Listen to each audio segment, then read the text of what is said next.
This is Greg Berg with the Stearns County Soil and Water Conservation District, giving you the weekly conservation update. The first thing I want to talk to you about is the Minnesota Department of Agricultural issuance of knowing where and when to apply nitrogen fertilizer. As we move into fall and seasons begin to change, the Department of Agriculture encourages farmers and applicators to be patient if they plan to apply fertilizer in the fall. And it's important to check soil temperatures and delay application of anhydrous ammonia and urea fertilizer, as well as manure in areas of the state suitable for fall application, until soil temperatures reach at least 50 degrees Fahrenheit or below. Now you might ask, well, how do I track that? To assist in tracking that soil temperature, the MDA provides real-time 6-inch soil temperatures at 25 locations across the state. Temperature data for the University of Minnesota research stations and North Dakota Ag Weather Network weather stations, and you can view the interactive map and find current 6-inch soil temperature data in the past week's history by visiting www.mda.state.mn.us/soil-temp. Again, I'll give that to you one more time. www.mda.state.mn.us/soil-temp. Fall fertilizer application is not recommended, again, not recommended in all areas of the state due to groundwater contamination concerns.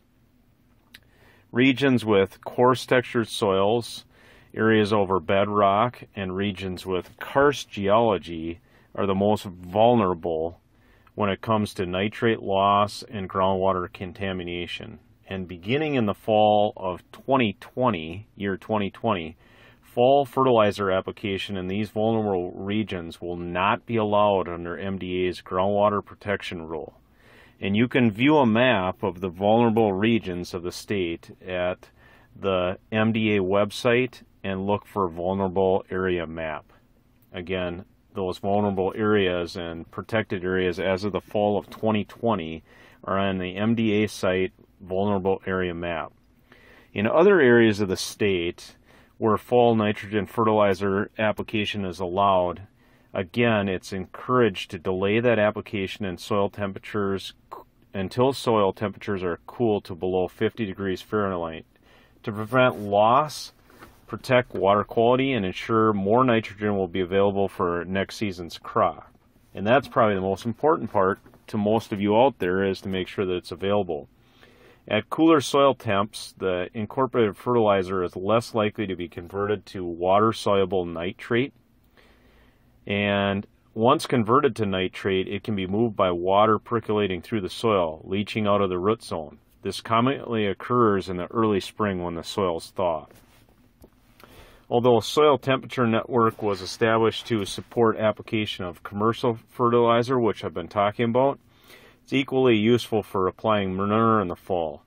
University of Minnesota Extension recommends the same temperature delay, 6-inch soil temperature below 50 degrees Fahrenheit, to prevent leaching losses of manure application. Research from the University of Minnesota at Waseca showed liquid dairy and hog manures injected in November produced yields 10 bushels an acre higher than manures injected in September and October.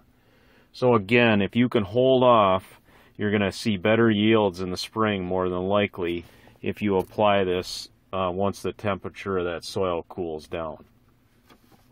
Wanted to talk to you about one other thing as you harvest and work in areas of the fields. Last night I was just talking to a guy, and he was talking about how they were going through a field, and all of a sudden 3 of them were riding in a UTV and kind of crashed into a little bit of a gully or washout. So it's important with all the rain we've had this year to watch out for those washouts and be safe out there. But also, if you find those washouts and you're having trouble with concentrated flow, to get a hold of our staff and see what we can do for upland treatment, upland planning, as well as maybe watershed control of some of those watershed areas and flow that's coming through. We have a lot of programs, a lot of assistance that can be available, and that can help save your soil, keep it on the land, as well as protect water quality downstream. Again, this is Greg Berg with the Stearns County Soil and Water Conservation District, giving you the weekly conservation update. Thank you.